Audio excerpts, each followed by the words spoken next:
Well, Alan, Oh, I'm mad at you about something else we'll talk about later. okay. I'm pissed. Alan and I had a discussion on River. I was pissed at Alan for something that Something that you know what? Paulie did. We're Something gonna that Paulie did. we're, we'll suss it out. We'll Okay. suss it out later. We've got filmmakers coming on here. Let's talk to the director of Same Page, a feature indie movie that, well, is it out now? We're gonna find out. Because Emanuel Ramirez is here. Emanuel, thank you for coming on the Film Threat live cast. Good to see you, sir. What's up, fellas? How you doing? Doing good, doing good. Same Page is reviewed on the Film Threat website. It's coming out. Is it out now on video on demand? It'll well, before you got me curious. What are you mad at him about? Oh, It was such like I was like, wait, what is it? hey, I'll tell you what I meant. He reviewed a movie on another channel first before he reviewed it on the Film Threat channel. Oh, I'm mad at Alan. Yeah, there's good reason for it. I'm just saying. All right, we're gonna keep watching the show. You'll see. But I was messaging Alan last night, like, what are you doing? Going on other channels, review. You got to review it on. I don't care if you review it like after you've discussed it somewhere else. right. But discuss it here first. The betrayal. Yeah. And Yeah, I should have been drunk at the time. And Alan, explain that, yeah. he stabbed me in the back, just like a pirate out of One Piece. I love Alan. I love Alan. Alan's awesome. It's really fun to do the show together every week. You guys are great. Yeah, I've never loved a man more than I love Alan right now. you and 100 other men. Oh, nice. I love that. Anyways, I'm so sorry, Emanuel. I didn't mean to derail. Same Page is your feature indie movie. Congratulations! It's so difficult to get an independent film made. It is now out on video on demand. Am I correct? Yeah, we have the premiere coming up October 5th. So that'll be the same day as the release, exactly 2 weeks from now. So right now you can pre-order the movie online on samepagemovie.com. So that's what will be released worldwide. I will put the link in the description to this. Tell us about Same Page. Oh man, it's been such a journey. Do you remember me and you first started emailing? It must have been like a year and a half, 2 years ago, yeah? Yes, I have a lot of indie filmmakers that ask questions like, should I do this? And I'm just like, hey, don't sweat it. Don't sweat it. Like, when you're ready, come to us at Film Threat. 100%. Yeah, because I read your book. I got a hold of your book and I read the whole thing because I was trying to figure out like the film festival circuit and everything. It's like its own little world. And then at the end of it, I think you say, hey, if anything, reach out to me. So I was like, okay, I will. So I did. And you answered me. I was really grateful for it. I answer, unlike Alan, I answer all my email. But I always look like, if I get like a giant thing of text, I'm like, what's the action item? Like, but like if someone just asks me a really simple question, I respond. But look, first of all, I have to congratulate you because it's so hard to get an independent film made, a feature film. And there's so many people in this industry that complain, why won't the industry give me an opportunity? Yeah. The film industry owes you nothing. 100%. And by the way, film festivals is a great place to promote your movie, but it's not the only pathway. You can self-release your film. So you did that, Emanuel. Tell us about the story for Same Page. Yeah, like you said, it started around, I'm going to say 2021. Everything was going on with COVID. Everything was shut down. I was still auditioning here and there, but obviously not as much as I could have been. And I just, I'm in New York, so I kind of absorb everything that's going on. So it just comes from, stories from friends, reading books, just seeing things that I've always seen. And at its core, it's about Jason and his girlfriend, Jennifer, who's going through, some hard times. They come from completely opposite sides of the world. And he's now lost his job. He used to be a drug dealer before he met her, but he gave it all up for her. And now that he's lost his job, he just doesn't feel like a man anymore. So they start arguing, and he's trying to keep it together. And he gets an idea, like we tend to do, men, I'll do this to fix it. And he wants to do this thing that he's saying is going to solve everything, but he's looking outwardly. He's not looking at what he actually needs to fix, which are basic things that she actually just wanted him to listen to her more, to give her more support, to be there for her. But they don't communicate well enough to know these things. They don't communicate with each other. They just expect the other person to know, as we tend to do. So he goes on to throw this wild party. He gets what he needs, and then at the end of it, she's like, "Wait a minute, no, you actually you lied to me here." And I remember, yeah, go ahead. Well, can I ask? So you play the lead character. Yeah, So he was a drug dealer. yeah. Do you have any? Go ahead. Yeah. What, do you have any? I mean, does this come from? What are you asking, Obviously, Chris? and well, no, maybe it comes from a real life experience. I don't know if you want to divulge that on a live stream, but Right. I'll say this: that the thing that separates small indie movies from larger films, which is why it's interesting to talk to you today, is smaller indie movies are character driven because it doesn't cost. You don't need a huge amount of special effects to No. tell a story that is character driven. You need an interesting story. I was just talking to some friends about this new Nicolas Cage movie called Dream Scenario. Did you see the trailer? Yeah. It's about a guy, just a normal, average, kind of almost like boring dude who just shows up in other people's dreams. Right. And the world is kind of freaked out by this. Like, why is this guy showing up in dreams? And to me, like, the best indie movies are about simple premises. So you're not going to answer the drug dealer question, are you? Well, no, I'm not Walter White. No. I was going to say that's a good way to find it. Yeah, no, it just comes from just absorbing, and as far as what you said earlier about simple, I was listening to you guys talking about Marvel, and one of the scenes that I'm a Marvel fan as well. One of the scenes from Endgame when Thor, he's depressed throughout the whole movie. He's gained weight. He doesn't have the hammer, everything. And I always remember the scene when he goes back and he sees his mom. Yeah. And his mom kind of sits him down, right? He hasn't had a voice that he could really listen to because they've all passed away in the present moment. But now she sits him down. He's like, "Hey, it's okay. It's all right. You're still alive. You can get out of this." And he becomes like the little boy all over again. And then he doesn't know because he lost the hammer. He doesn't know if he's worthy because that was the thing kind of keeping him in check. So when he calls for the hammer, when they're going to go back to the present moment, he doesn't know if it's going to come. But she knew. She was like, "It's just going to take a second." Because she knew him, obviously, from growing up with him and being his mom. He's just lost, but he's still himself. That's one of those moments that there's no CGI there. There's nothing crazy, besides Rocket being there. So, yeah, it's one of those moments I was thinking about when you guys were talking just now. Well, let's your movie. We're going to put a link in the description of this episode to see your film. We actually have another filmmaker coming out in about 10 minutes, but we also have a bunch of questions in the chat. Yeah. So let's go to our live chat questions here and comments, starting off with Blackstar 1069. Oh no, Chris, you're going to get into trouble again. I think it's because I asked you that question. So, yeah. Fletcher Williams, I suck at games channel, asks, the website looks great. How long did it take to shoot? It took us about 2 weeks. 2 weeks. So, and also, by the way, that is pretty typical of a small indie movie, is like a 2-week, maybe 18-day shoot. That's pretty. I made a film that was shot in 18 days, which is actually like 3 weeks, 6-day weeks.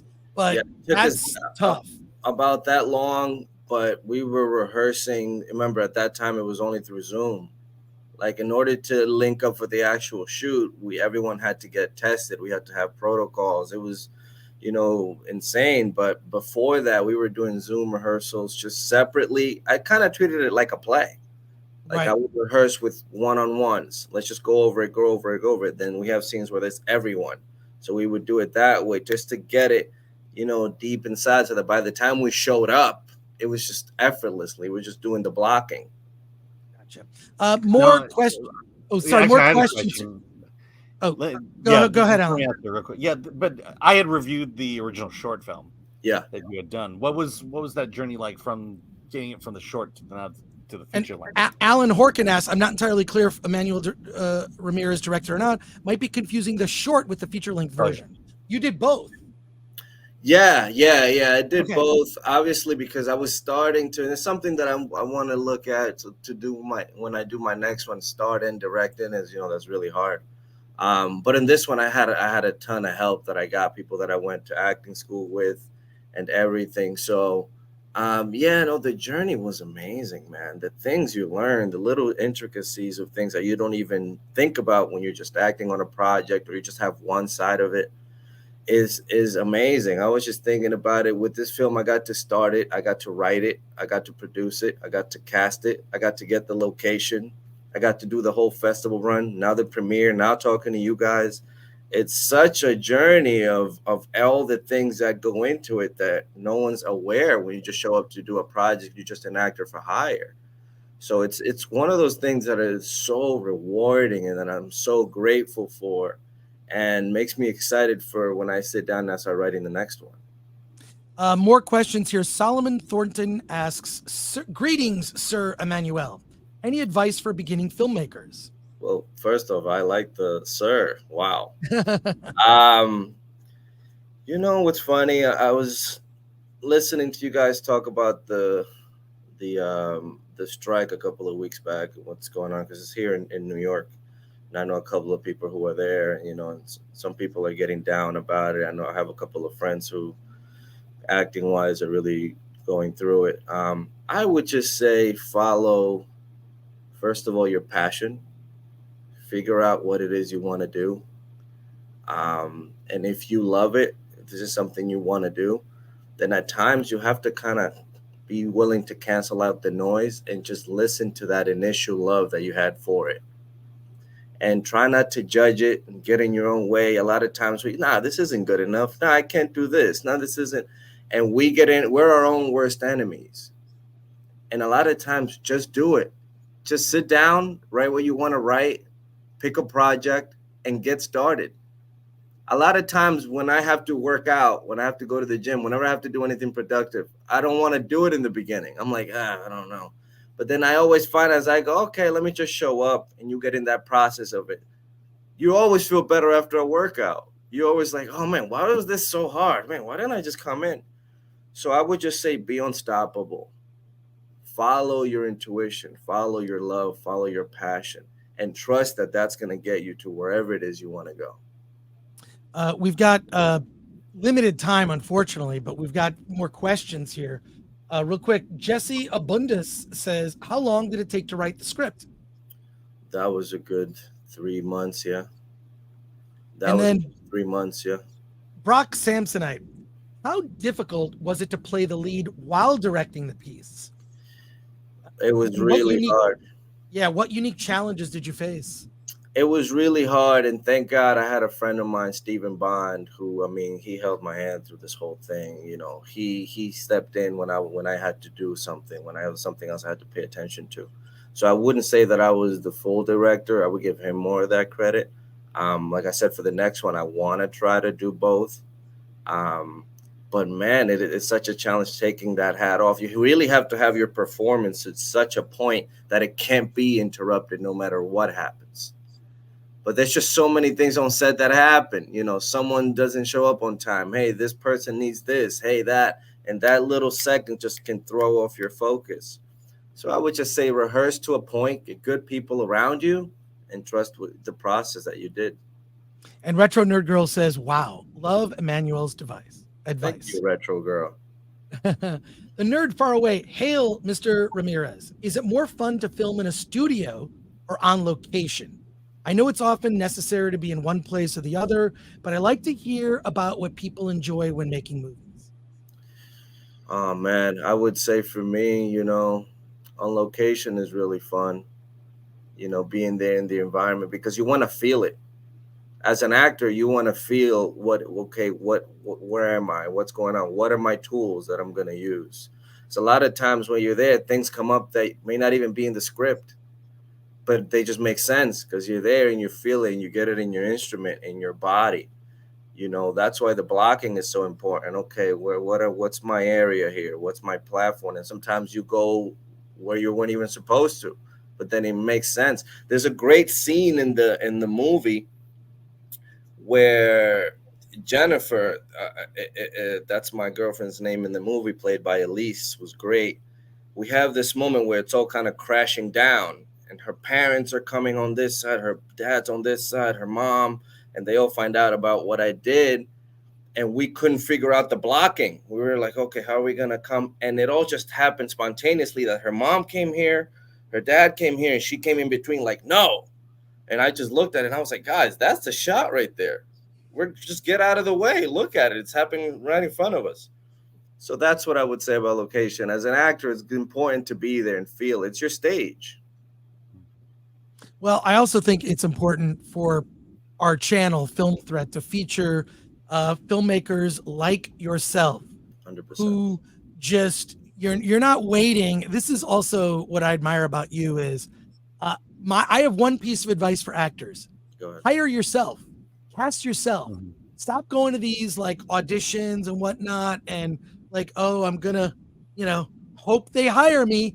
Just hire yourself, write a piece of work. I mean, one of the most successful actors, a star, actually is Tom Cruise. What does he do? He develops movies for him to star in. And so that's the one. It's the same piece of advice I give to every single actor. Just hire yourself, develop. You don't even need to, you can actually get the rights to a screenplay. You took it upon yourself to actually write a script. Right. Spend 3 months on it, so kudos to you. Congratulations. Tell us, like, the movie is you can get it for pre-order now, is that right? Yes, you can pre-order the film now, samepagemovie.com. It'll be available same day as the premiere. We're doing the premiere here in New York City. The tickets for the live premiere are still going out. The support has been amazing. Oh, so you can actually buy tickets to it. Yeah. The support has been amazing. Yeah, that's the website right there. It's just been a great journey and everything that's been going on. I feel really blessed and nothing but grateful. And like you said, it's just about, getting the work done. There's nothing that you have to wait for anybody to do for you. You could just get out there. Quentin Tarantino, he's one of the people I always looked up to, the way he just comes, writes his own things, directs his own movies. And it all comes from your imagination. Your imagination's making all this happen. It's coming from you. And what's better than that? And wherever that leads, it leads. It doesn't have to be so result oriented, like I have to get here. No, just do it. Have fun with it. The most important part, right? That's what we forget as kids. We all just wanted to have fun with whatever we were doing. And now do the same thing, except you're doing something that you're passionate about and you want to pursue. Well, Emanuel, thank you for coming on the show today. We actually had a membership question. Oh, sure. Member chat. Let's get that question. Yeah, I'm sorry. Yeah. Scott McKenzie, member for 11 months. Hey, Scott, good to hear from you. Where do you get your best inspiration from? Oh man, so many places, Sometimes you see a great performance and you go, wow, that is, I'm ready to write. I'm ready to act. I'm ready to do whatever I need to do. But there's just so many people that I've looked up to for years that I continuously go back to, people like, Muhammad Ali, people who always seem to scream their confidence out loud for anyone. People who just spoke and kind of just said it. They said it and then they did it. I would always be like, oh my God, how do you know? So he was someone that I always looked up to. And in the business, certainly the Robert De Niro's of the world, the Daniel Day-Lewis's of the world, the Al Pacino's of the world, the Meryl Streep's of the world, Viola Davis, all these people who, whenever I see them in a film, Leonardo DiCaprio, see them in a film, I know I'm going to get a great performance. And it's inspiring. Joaquin Phoenix, I just saw The Joker again. I've seen it 12, 15 times. You know, a great performance with truth and the simplicity that you guys were talking about is inspiring. You get lost. When I was a kid, that's what I loved about movies. For that hour and a half, however long the movie was, I was lost in it. I was in another world, and I could just be whoever was on that screen. You know, and that's what I've always loved about filmmaking, is that you're in a whole new world for an hour or whatever. Oh my God, what's going on with this person, that person? And it's a puzzle. In the beginning, you don't know what's going to happen. You don't know where this is going. And then it's revealed. And then, oh, that was why. Oh, it's thrilling. Well, Emanuel Ramirez, thank you so much for being on the show. The movie is Same Page. You can go to the website is, I'll tell you exactly what it is. It's samepagemovie.com. Check it out. You can pre-order it. You can actually get tickets to the premiere in New York City. Congratulations again, Emanuel. Good luck on the film. We appreciate it. Thanks so much for talking to everyone here on the Film Threat Livecast. Yeah, thank you guys so much. I really want to make sure that I send gratitude to you guys, because it's really hard to find a channel that was going to show me the support and give me direction. And like I said, you didn't have to take your time out to email me back a year and a half ago when I didn't know what to do about these festivals and everything. And you did, and I appreciate that. And you guys are definitely a pillar of something that could definitely be great for anyone who's trying to get into this business. Awesome. Well, thank you. Take care, Emanuel. We appreciate it. All right. Thank you, guys. You have a good day. Okay. Take care.